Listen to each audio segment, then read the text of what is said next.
കേരളത്തിലെ ജനപ്രതിനിധി കൂടിയായ ഒരു യുവ നേതാവിനെതിരെയാണ് മോഡലും യുവനടിയുമായ റിനി ആൻഡ് ജോർജ് ഗുരുതരമായ വെളിപ്പെടുത്തലുകളുമായി രംഗത്തെത്തിയിരിക്കുന്നത്. ഞാൻ ഈ യുവ നേതാവിൽ നിന്ന് ഇങ്ങനെ അനുഭവങ്ങൾ ഉണ്ടായപ്പോൾ ഞാനത് ഇത്രയും വലിയൊരു ഇഷ്യൂ ആണെന്ന് മനസ്സിലാക്കിയിരുന്നില്ല. ഞാനതൊരു ചെറുപ്പക്കാരൻ അങ്ങനെ മെസ്സേജ് അയച്ചു, അത് ഇഗ്നോർ ചെയ്യാമെന്നുള്ള രീതിയിൽ തന്നെയാണ് ചിന്തിച്ചിരുന്നത്.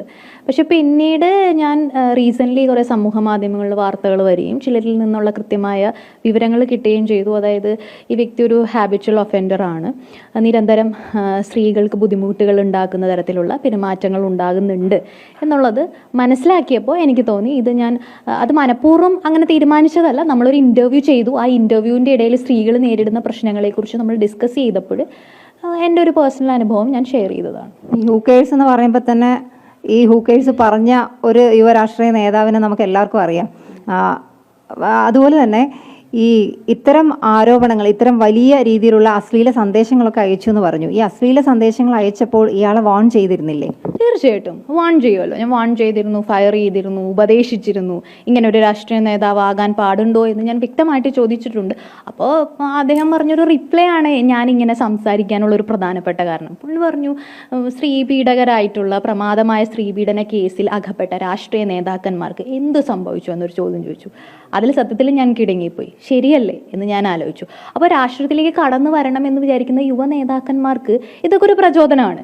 രാഷ്ട്രീയത്തിലേക്ക് വന്നു കഴിഞ്ഞാൽ നമുക്ക് എന്തോ ആവാലോ, നമുക്ക് സംരക്ഷണം കിട്ടുമല്ലോ എന്നുള്ളൊരു ആറ്റിറ്റ്യൂഡ് ഉണ്ടാവുന്നുള്ളത്. അതാണ് എന്നെ വളരെ ഷോക്കിംഗ് ആക്കിയത്. അപ്പം ഞാൻ സമൂഹത്തോട് ജസ്റ്റ് ചോദിക്കുകയാണ്, ഇങ്ങനെയാണോ വേണ്ടത്? അല്ലെങ്കിൽ ഇത്തരം ആരോപണ വിധേയരായി മുന്നോട്ട് വരുന്ന ആൾക്കാരെ നമ്മൾ തിരഞ്ഞെടുക്കണമോ, അല്ലെങ്കിൽ നമ്മൾ അവർക്ക് ഒരു ഇമ്പോർട്ടൻസ് കൊടുക്കണമോ എന്നുള്ള രീതിയിൽ ഞാൻ സംസാരിച്ചു. അയാള് ജൂൺ 9 ഞാൻ ശ്രീലങ്കൻ യാത്ര നടത്തുന്ന സമയത്ത് എനിക്ക് ഇൻസ്റ്റയിൽ ഒരു മെസ്സേജ് അയച്ചിട്ടുണ്ടായിരുന്നു.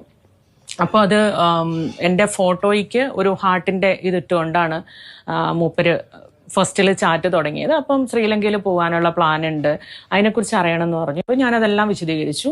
രാവിലെ ഞാൻ നോക്കിയപ്പോൾ അതിൻ്റെ തുടർച്ചയായിട്ട് വീണ്ടും ഞാൻ മെസ്സേജ് കണ്ടു. പക്ഷെ അതെനിക്ക് അത്ര ആ ചാറ്റ് കണ്ടിന്യൂ ചെയ്യാനുള്ള ഒരു ടെൻഡൻസി ആയിട്ട് എനിക്ക് ഫീൽ ചെയ്തത്. സോ ഞാനത് ചെയ്തില്ല.